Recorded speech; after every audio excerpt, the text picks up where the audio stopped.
How's it going, everybody? So in this video, I'm going to be talking about my profound and seemingly paradoxical experience over the last 2 weeks taking a high quality Shilajit. Okay, we're gonna get into the specific type of Shilajit I've been taking and why I chose this specific type, because it tends to be controversial amongst people who are just not as experienced in herbs and supplements as I am, and or just way too deep in the reductionist science paradigm. When generally speaking, they buy into the reductionist paradigm, meaning believing into information, studies, and claims that are based on reductionism, but they don't actually even understand reductionism or science or what they're even talking about, which is crazy. But anyway, so we're talking about Shilajit in this video, okay? And before we even begin, I just want to say I think I fixed the audio finally, because if you've been following me for a while, you know I bought a new computer like 2 months ago, and ever since there's been like an echo, and the audio has been kind of weird, and it's been sounding like I've been transferring this message from an alternate dimension or something. And it turns out there's a very simple option to turn off that I'm going to blame the Shilajit for helping me fix. But really, it's just me being a fool. Right. So, So let me know how the audio sounds on y'all's end in the comments. And also tell me in the comments, what has been your experience with Shilajit? Why are you interested in taking Shilajit? And have you noticed any benefits? What form are you taking? What dose? What's your protocol like, etc.? All right. Okay, so let's get into this. Shilajit, right? So this is pretty interesting. So I've been taking Shilajit for the last 2 weeks. What type have I been taking? This one exactly. The Sun Foods Raw Shilajit powder. Okay, I don't know if you can see that, but from Sun Food. Okay, Sun Food Superfoods brand Raw Shilajit powder. I've taken this brand for multiple different supplements and herbs, and I have to say, everything I've taken from them has always been very effective. It always works exactly the way it's supposed to work. So, for example, they have an ungelatinized black maca that I was taking for a while.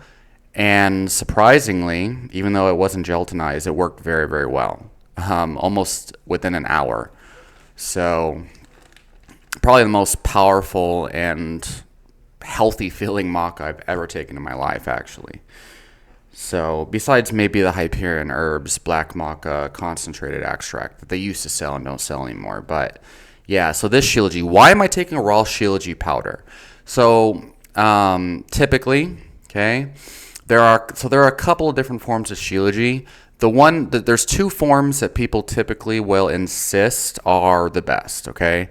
The first form, people will insist you need to take a purified Shilajit concentrator extract. And there is a patented version known as Prima-V, okay? And, you could find it on Nootropics Depot. They sell one. And the reason why most people insist that you take that one is because there's fear-mongering surrounding heavy metals, okay? People insist that in order to avoid getting poisoned by heavy metals, basically, or any potential danger of heavy metal toxicity, right? Any risk, okay? No matter how minute or insignificant it might actually be in reality, they insist you have to take a purified extract like Prima-V, okay? Or just take straight up fulvic acid or humic acid itself, okay? Which are the two, supposed primary active constituents of Shilajit, right? Supposedly, which is completely reductionist, but not entirely inaccurate. But anyway, and so the thing is, number one, most people that seem to take the damn Prima-V Shilajit extract, they seem to be underdosing significantly compared to people who actually tend to get the traditional benefits. The studies on Shilajit typically show around 250 to 500 milligrams of the purified extract specifically is typically what's used, and it's usually shown beneficial around 500 milligrams a day. But a lot of people, they kind of talk about Shilajit and the benefits a lot of people almost as if it's like a stimulant. And after experiencing what I've experienced with the Shilajit for the last like 2 weeks, I'm just wondering if maybe these people really are experiencing a placebo effect. But anyway, but yeah, so to avoid heavy metal toxicity, and because the research is that most people cite, especially on things like testosterone and whatnot, and athletic performance, tends to be done on a purified extract like Prima-V. But the problem is, okay, there's a couple problems, okay? So first of all, I took the Prima-V extract from Nootropics Depot. I took it for 2 weeks, okay? And at first I tried 250 milligrams for like the first 3 days. I didn't feel anything at all. I was very disappointed. So then I tried 500 milligrams for a couple days. Didn't feel anything. So I upped it to 1 gram, a total of 1,000 milligrams of the Prima-V extract. And by then it was already like a week and a half had gone by that time. I didn't feel anything from taking that Prima-V, Nootropics Depot, Shilajit that everyone else claims is the best. Even more so disappointing and surprising, I guess, everyone was telling me, in fact, the specific person who really convinced me to try Shilajit had told me to take it with coenzyme Q10, CoQ10. And so I had taken like ubiquinol, the form of CoQ10, alongside Shilajit during that time. I didn't feel nothing. In fact, I did feel a little like kind of sick from the freaking coenzyme Q10. Despite the fact that everyone else claims that's the best brand. And I was taking a very high amount, right? Now, interestingly, a couple months after that, I had started taking this version of the Shilajit. And I was taking about maybe a half a teaspoon at that time. And I had only taken it short term and kind of on and off. And I had felt like it dramatically increased my dopamine, like all the signs of high dopamine, meaning like, more motivation, more aggression, more drive, stuff like that, and significantly improved libido during that time, as well as very stimulating. But that was kind of short term, on and off, and I was taking a variety of other things at that time. And this was like maybe October of 2022, something like that. Okay. But I definitely felt a huge difference just taking the recommended dose of this, a half a teaspoon during that time. Now, fast forward to about 2 weeks ago when I started taking this just because I've had it left over from my previous experiment last year, and it was starting to dry up a bit, right? And I've been taking, y'all know I've been taking the American ginseng powders, Panax red ginseng, high quality versions, of course, and that's been my typical stack for like 4 months. So I've kind of felt like I need to change something, right? I was getting kind of tired of it. Also, y'all know a couple weeks ago I made a video talking about how I was quitting Panax red ginseng because it was making me, it felt like too jittery and anxious and stuff, right? So anyway, I actually recently re-added the Panax red ginseng because the Shilajit, I didn't know it at the time, the Shilajit was having a profound calming effect, a very profound grounding, calming, sleep improving, but not necessarily sedating effect. I started taking a half a teaspoon of the Shilajit powder again in the morning. At first, in the first 2 days, the first like 4 days, it just dramatically increased erection frequency. I mean, just to be honest, as well as like morning wood and stuff like that. Just spontaneous erections. I'm just being honest, and that's a common benefit with Shilajit, right? That most people report. And it felt like my circulation, not just down to that area, but all over, especially to the brain, was dramatically improved. And a lot of people who take a high quality version of Shilajit like I am, not the freaking Prima-V nonsense, but also people who have specifically taken isolated fulvic acid supplements and humic acid supplements, like generally agricultural grade, which you would think has way more heavy metals, right, than food grade like I'm taking. But generally people report better enhanced breathing, even though they didn't have breathing problems. They didn't think they did before, and just increased circulation and stuff, right? And so that is something that I definitely felt the first couple days, and it has kind of just improved over time, okay? And so anyway, some of the main benefits I've noticed that are very significant, I wouldn't say they're completely positive. I would say that objectively speaking, they are positive. They're all health enhancing, performance enhancing, recovery enhancing. But people who are used to being very stimulated all the time, you know what I'm saying? People who, they can't afford to spend a couple days getting extra sleep, can't afford a couple days not feeling jittery and super pumped up. Like, that's a lot of people especially in our modern nootropics community.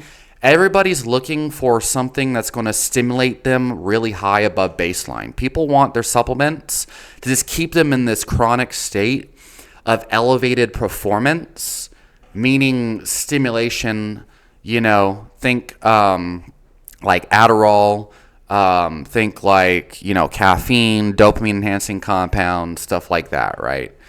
People basically are looking for legal cocaine is what people are looking for when they're looking for nootropics. That's real stuff. And just a little funny side note, when they find something that really works the way they want it to, right? They're looking for that euphoric, limitless pill, like from that movie Limitless. Okay, if you don't know what I'm talking about, Google search it.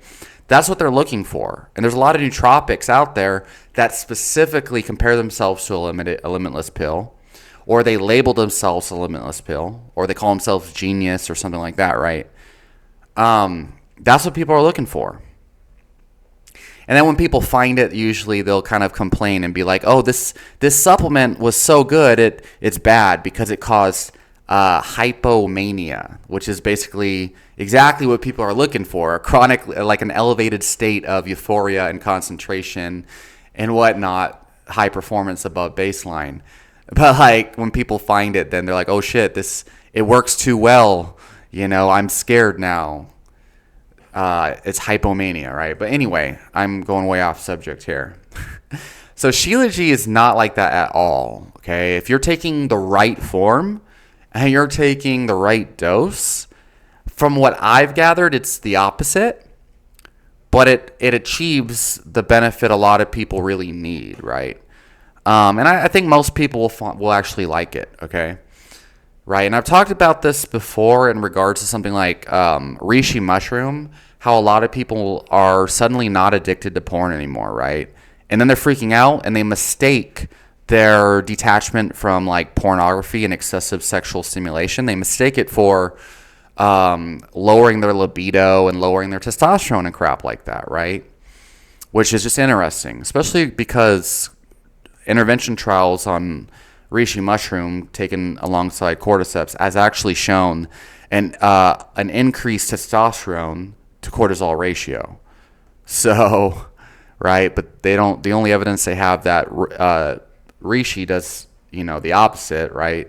With DHT at least, is like a reductionist study in a petri dish. There's no human intervention trial showing that reishi has negative effects on masculinity, but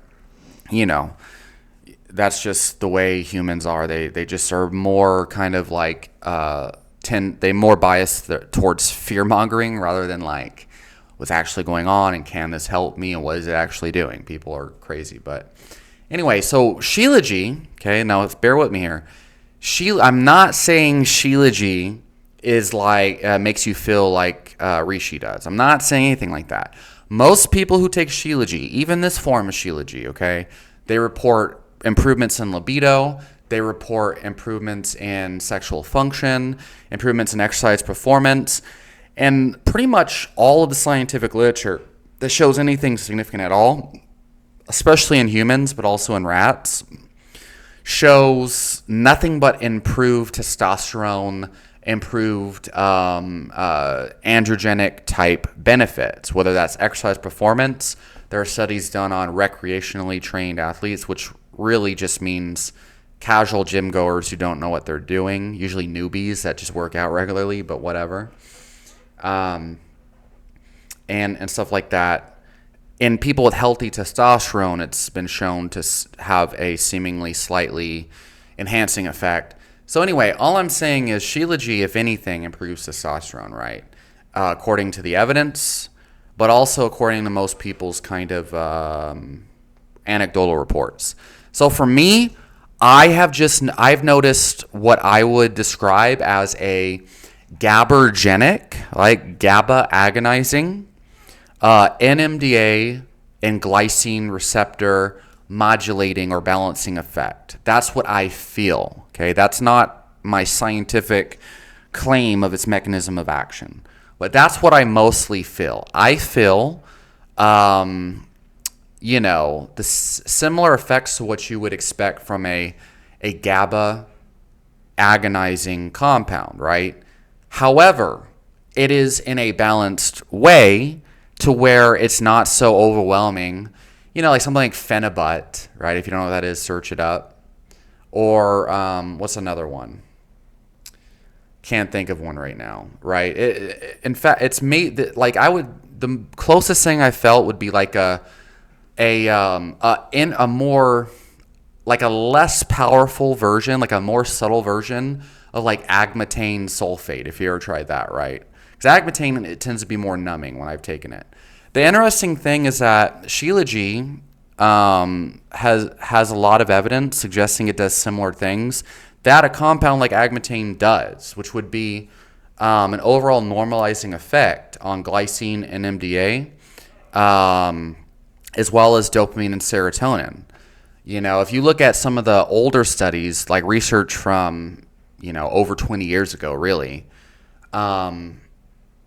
there was a lot of evidence that it tends to, it looks like in rats at least, rats that had damage done to the enzymes associated with serotonin conversions and serotonin receptors, that Shilajit seems to have benefits on repairing serotonin-induced damage to some of these receptors, okay?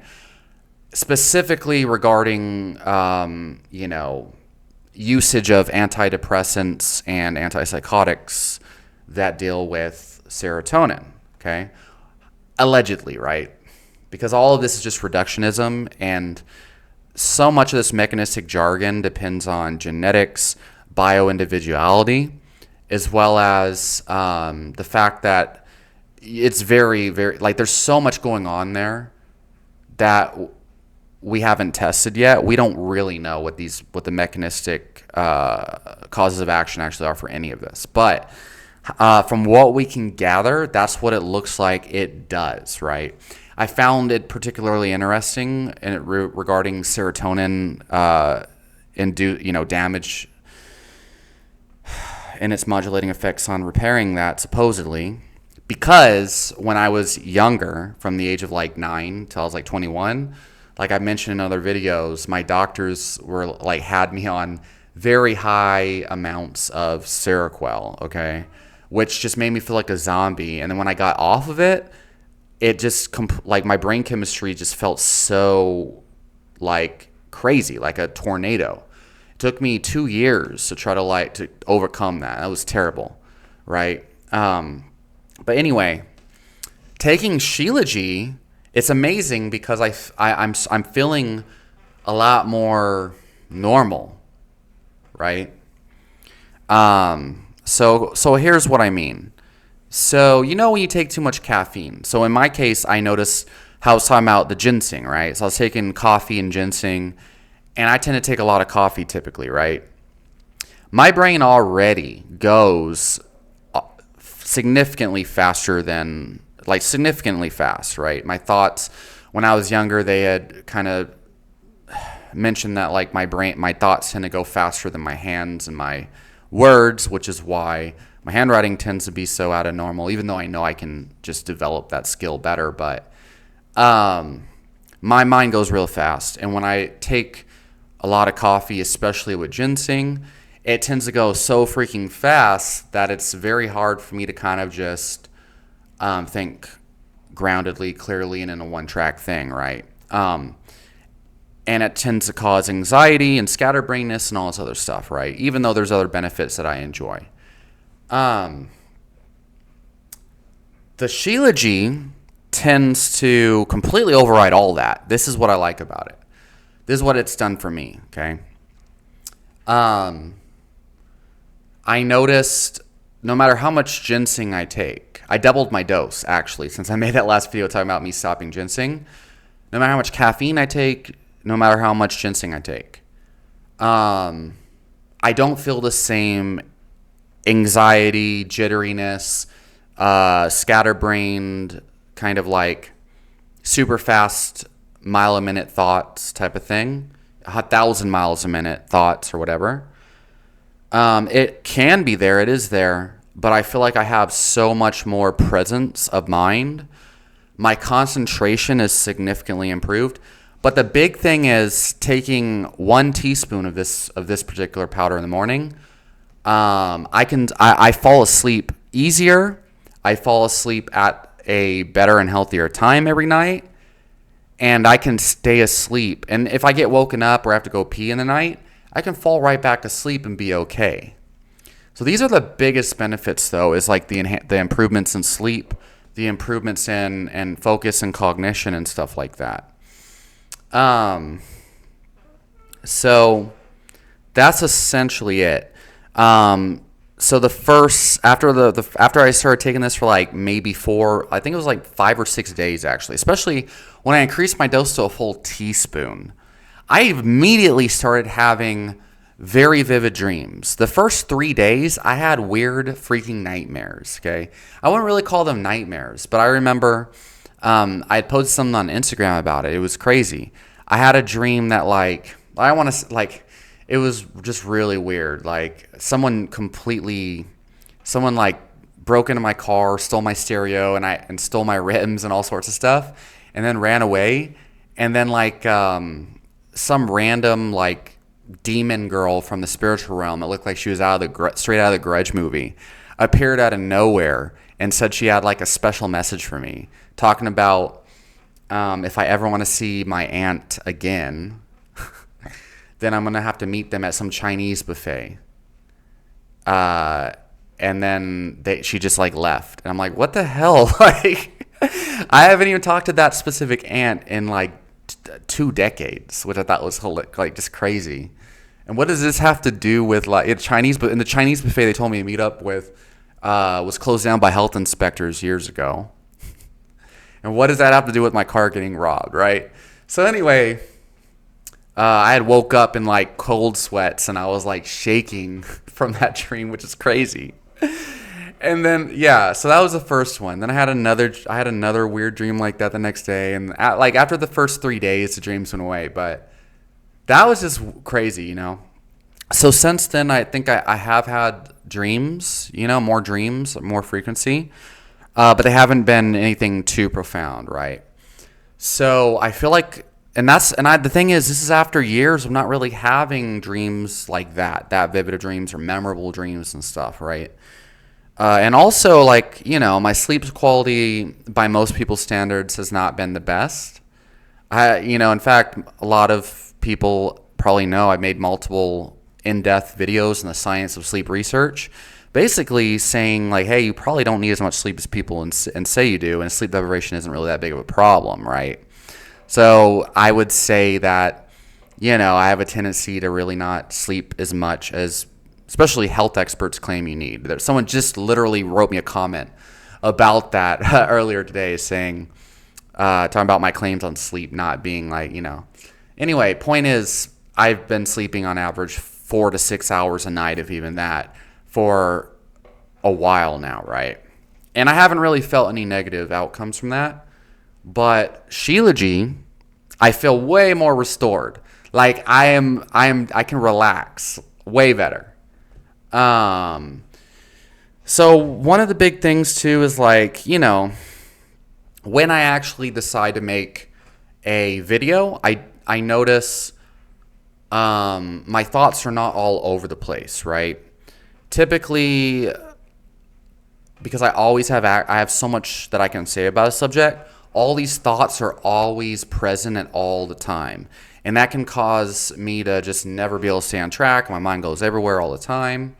So it's still kind of there, but my kind of ability to stay on track and just my perception, being able to see where I'm going, is way more present. And today I took a teaspoon of ginseng. I notice when I don't take Panax ginseng alongside the Shilajit, scatterbrain is gone. I'm just like present to the moment, just super able to concentrate, very easy for my thoughts to kind of collect, right?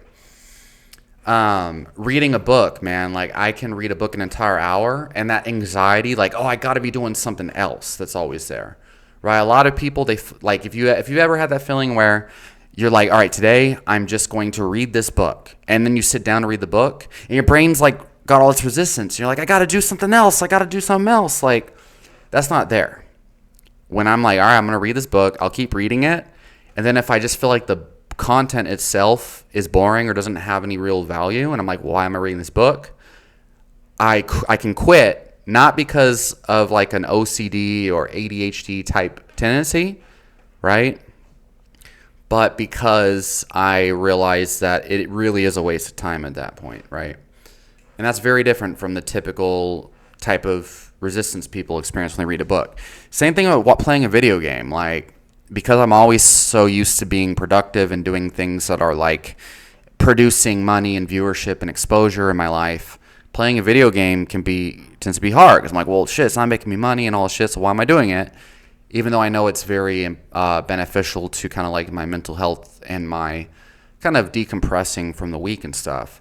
Well, I've noticed it's a lot easier for me to sit down and go through a video game that, from like is story driven or whatever. Well, I don't watch the stories. I skip the damn cutscenes. But like, yeah, that's easier now. Okay, like yesterday, I think I spent 3 hours just grinding through a story mode on my favorite like Warriors Orochi 3 Ultimate game or whatever. That game is so good. And they actually have Shin-Nong, like the freaking supposed like godfather of Chinese medicine or whatever, right? They have them in that game. They have Miyamoto Musashi and the famous swordsman who wrote the Art of Five Rings or whatever. Whatever. And I know that's not the actual name of that book, but whatever. Anyway, point that I'm trying to make is like, well, that game is badass, but also, yeah, so Shilajit allows me to just really focus. And I think Panax for ginseng really does not. Like, I've noticed, like, I don't feel the cortisol. That's what Shilajit does. It definitely is like, that's why I say it seems to modulate NMDA, glycine, and GABA, because the normal adrenaline, dopamine, and some of these like all these catecholamines, these things that just kind of spike you up and whatnot, I don't really feel them. So here's a double-edged sword. This is the negative that I would say might be there. So a lot of people are like talking about how they feel like Shilajit just increases their motivation, their aggression, and their libido and their dopamine. So at a very low dose in the short term, I had felt that. But when I'm taking the teaspoon of the higher potency extract, I feel the opposite. So I don't feel demotivated. In fact, I feel so grounded and present to the moment. I get way more done. I'm way more productive, but I don't feel that kind of neurotic urgency to fucking just like go and do shit, right? So that kind of just like wasting of energy, which is kind of just the chasing aspect is seems to be gone, right? And that's what most people are looking for. Most people, when they say they want to enhance dopamine and testosterone and stuff, what they're really looking for is stimulation. They're looking for something that makes chasing things feel better and stuff. So this just makes me feel more kind of down to earth. It makes me feel just grounded. And and I notice if I see that something needs to be cleaned, I just do it real quickly and it's done. But when I'm all stimulated on these compounds that actually increase, dopamine and motivation and stuff, what you think of as motivation, I spend way more time thinking about doing shit. You know what I mean? And trying to feel like doing it, which is really weird. But Shilajit, even though I don't really feel that euphoria, I don't. I just feel so calm and just down to earth and grounded that I just do things. It's like the resistance is gone, basically, to freaking clean the dishes or whatever it might be, okay? So, yeah. And so from that groundedness that Shilajit enhances, you actually become more productive. And that's where kind of this energy that people talk about might be coming from, right? People talk about chronic fatigue syndrome, and then they take a lot of herbs that tend to pump them up, like maca root. So this just seems to modulate those kind of neurotransmitters and stress hormones to the point where it's not so much giving me energy, but it's removing the stressors and the damage that tends to prevent my body from producing its own naturally regularly, right? That kind of masks the energy you would otherwise have. So anyway, sleep dramatically improved, man. Like I can literally sleep 10 hours undisturbed now, super high quality, and just feel just so much more restored from the sleep. The other thing is my vision seems to improve. This is pretty interesting, okay? So I noticed just the other day, right? I was training my clients. So I feel way less exhausted by the end of the day, probably because my exhaustion, I think, comes from anxiety and stress. But anyway, yeah, I noticed I was training my clients the other day. I was noticing that I could read signs and read letters and stuff from a lot farther suddenly. Usually I know my vision tends to be a bit blurry. And I notice my vision tends to be more blurry during times when I had a lot of caffeine, when I'm more anxious or stressed. The more stressed and anxious I've typically will become, the worse my vision will tend to get. Well, since taking Shilajit, it wasn't something where I just woke up one morning and I was like, oh my God, like I can see better. It was something that like was happening and I kind of didn't really notice it, because I just wasn't paying attention. But then when I just started to read things better, and that was when I noticed, I'm like, shit, what the fuck?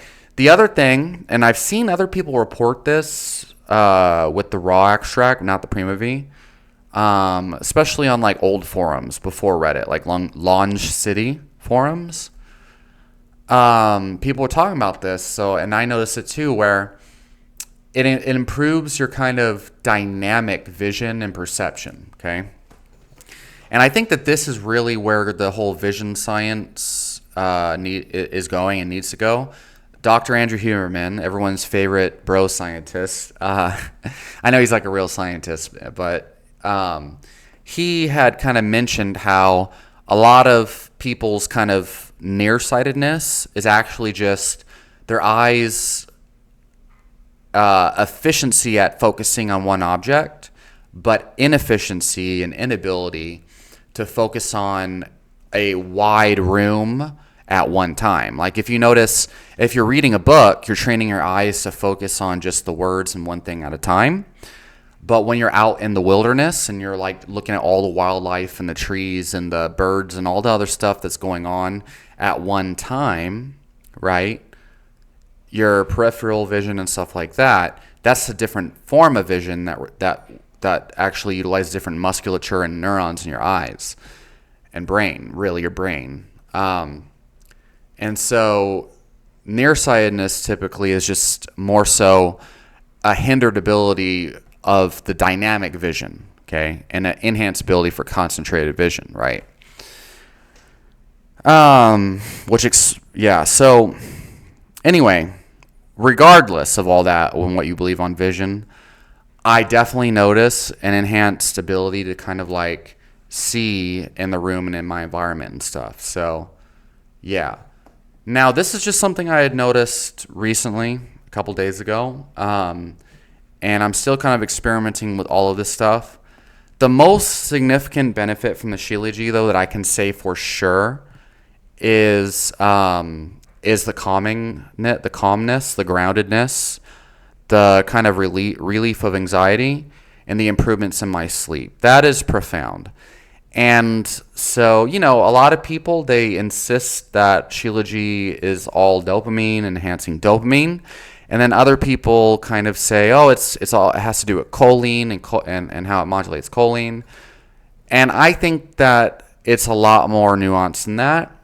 And I definitely, from what I've been feeling, I can see Shilajit having healing effects on dopamine through the resensitization of dopamine receptors by modulating NMDA and things.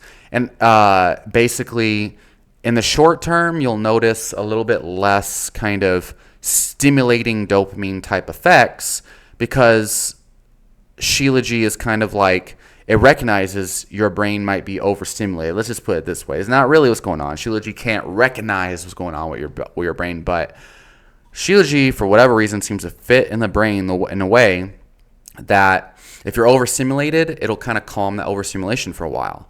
You get the sleep that you need. You get the kind of break from dopamine stimulation for a while that you need.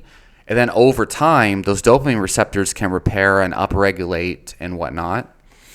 And then you'll notice you're way more sensitive to things. And if you notice, a lot of people claim that caffeine, they're more sensitive to caffeine taking Shilajit, more sensitive to like alcohol and stuff when they take Shilajit, which I'm wondering if that's a placebo, but then again, probably not, considering its, GABAergic seeming effects. But something to kind of note is from my kind of experiments with agmatine sulfate, and maybe N-acetylcysteine too, right? But agmatine sulfate, I had noticed similar kind of neurological feeling effects where I just feel more grounded and I feel like things are kind of calming, right? It has a kind of blunting effect on overstimulation. What's interesting is that a lot of the scientific evidence and the kind of uses, so the things that people use agmatine sulfate for, are similar to Shilajit, where people are taking agmatine sulfate to try to resensitize themselves to things like prescription ADHD medication or pre-workouts or caffeine, and also to overcome like drug addictions and stuff, right? So it's interesting. I see all sorts of different claims made about Shilajit, whether it's like it's just a testosterone booster, athletic performance enhancer, a motivation boosting herb. Then I've seen other people say, oh, it's like a dopamine enhancing thing and it stimulates you, and you shouldn't take it around sleep time because it will, hinder your sleep and all this crap. I actually, one night, because I was very curious, I had taken 2 teaspoons of the Shilajit powder, and I also took like a teaspoon of ginseng at that night. I don't know why, but I did a panic ginseng. Panic ginseng, for sure, if you take it near nighttime, will hinder your sleep. I'm pretty certain. But when I took it alongside the Shilajit, the 2 teaspoons, I slept like a baby. So the Shilajit actually seems to be offsetting the stimulation I was getting from the ginseng, which is interesting. So yeah, definitely profound effects on sleep, okay? And I remember around August of 2022, I was actually taking Shilajit as well, alongside Panax Red Ginseng. And I did notice I had improved sleep, but I wasn't taking as much Shilajit, and it wasn't as profound. And at the time, I was still under the misconception thinking that Shilajit was just like a stimulating herb. It's not. It's really not. It's just that people don't take enough of it to really notice a real effect from it, right? That's just my thing. Especially after taking the damn Primovi and not noticing anything. So anyway, I was going to talk about why I take the raw Shilajit powder earlier in this video, but I kind of just moved on, right? So here is why I choose the raw Shilajit powder. Okay. So first of all, what is this raw Shilajit powder? So this is basically they take the resin, okay, extracted from, and they claim that they hand pick it from high altitudes in the mountains. They hand pick it themselves, and it comes as a gooey resin kind of form. And what they do is they dry it at low temperatures, okay. And I thought I saw that they said somewhere that they sun dry it. I don't know, but they dry it at low temperatures. And then they do third-party testing on it to make sure it's like, meets standards for healthy ranges of heavy metals or whatever, right? And just so everyone knows, like, when you're taking natural minerals and things and compounds from rocks and stuff or from the ocean, it's very hard for it to just be like free of heavy metals. People forget that things like fluoride and arsenic and stuff like that is naturally occurring and has been long before like civilization got to where it is with all the pesticides and stuff. People that are excessively scared of heavy metals and naturally occurring substances, I just feel like it's, again, reductionism and just unnecessary fear-mongering, and people just like, I got to get the most purest stuff, and they see a Proposition 65 California warning, and then they leave a negative review because of that, not realizing it really doesn't actually mean anything. But, and it's definitely not the freaking manufacturer's fault, but people just don't understand these things. It's really sad.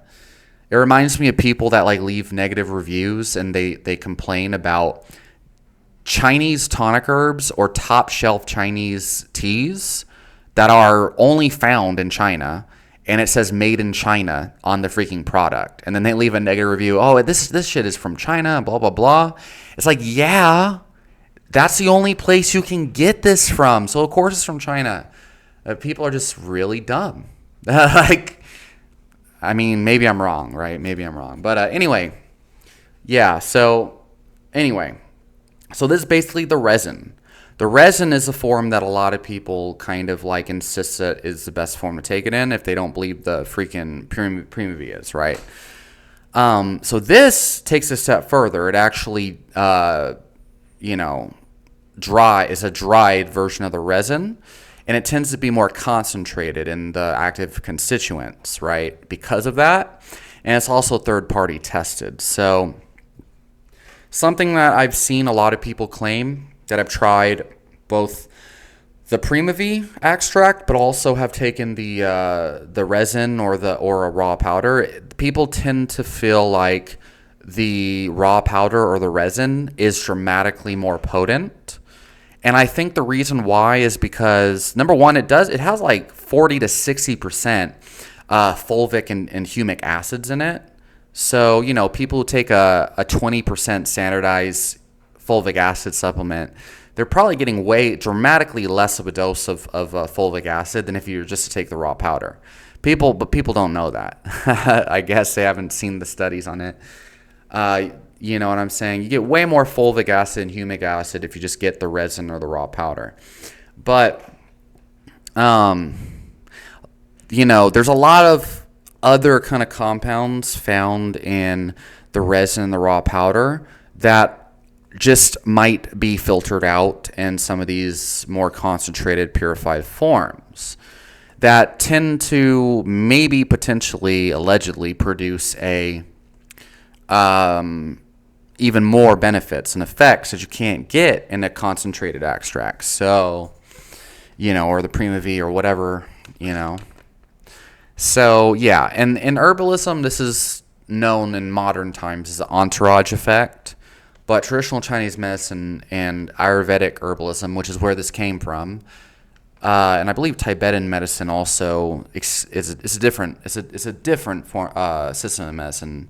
But traditional Tibetan medicine also use Shilajit, and you typically always use a version of the whole form. Even if it is extracted through hot water or alcohol or something, it's very different, okay, from like these modern standardized extracts that you tend to get in stores. So anyway, the entourage effect, that's something you should look into. basically all plants, they have a multitude of hundreds and thousands of macro but also micro components. Macro components being like the alleged primary active constituents. So think in terms of ginseng, ginsenosides, or think in terms of Shilajit, the fulvic acid or the humic acid or the humus. Okay, these are claimed to be the primary constituents. Well, those you can think of as macro components, right? Macro constituents, okay? Micro constituents would be the minerals, especially trace elements, and a wide variety of other compounds.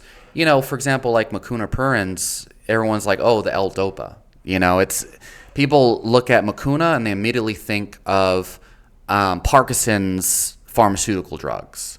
You know, they just think it's just nothing but levodopa or standardized L-dopa.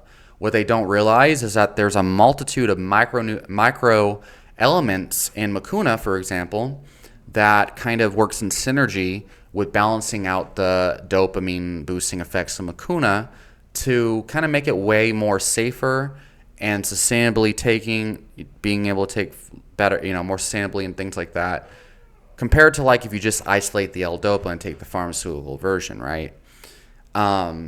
It's just interesting, you know. And the same thing can be said about something like turmeric compared to like a isolated curcumin supplement with like pepperine to increase bioavailability. You know what I'm saying? Like, so anyway, just something to think about, right? So yeah, as far as heavy metals and stuff are concerned, I mean, a lot of people take purified resins, and as far as I'm concerned, this is basically a resin that's just kind of like dried, and probably a lot of those heavy metals probably go out along with it, and it's third party tested. So yeah, and from what I understand, this is still purified as well, just as much as a purified resin would be. But yeah, so I don't know. You know, I think a lot of these patented versions of supplements and herbs and things, especially like Prima V, you know, and even some like KSM 66, even though I do think that is a superior form to take ashwagandha, if you do choose to risk yourself with that. Because I think ashwagandha is a very risky thing to take. I think that they do a very good job of marketing these things, right? And then people just go with the hype. They're like, you got to take this marketed form, right?